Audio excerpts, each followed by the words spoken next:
আসন্ন জাতীয় সংসদ নির্বাচনে বিএনপি ৭৭% ভোট পাবে বলে এক জরিপে উঠে এসেছে। জরিপ অনুযায়ী বিএনপি পেতে পারে ২২০টি আসন এবং বাংলাদেশ জামায়াতে ইসলামী পেতে পারে ৫৭টি আসন।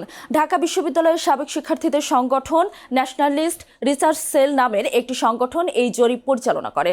সোমবার সকালে জাতীয় প্রেস ক্লাবে এক অনুষ্ঠানে জরিপের ফলাফল তুলে ধরা হয়। অনুষ্ঠানে সভাপতিত্ব করেন সংগঠনের সহসভাপতি আব্দুর রহিম তুহিন। এ সময় ডক্টর গাজী মিজানুর রহমান সহ সংগঠনের অন্যান্য নেতারা উপস্থিত ছিলেন। আরও উপস্থিত ছিলেন ঢাকা বিশ্ববিদ্যালয়ের ১০ সাবেক ছাত্র এবং ৫ জন পিএইচডি ডিগ্রিধারী গবেষক।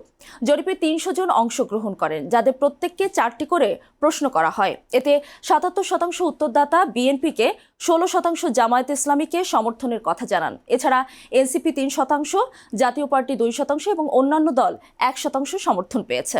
১% উত্তরদাতা কোনো মন্তব্য করেননি।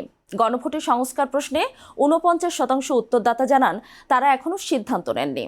৩০% হ্যাঁ এবং ২১% নায়ের পক্ষে ভোট দেওয়ার কথা বলেন।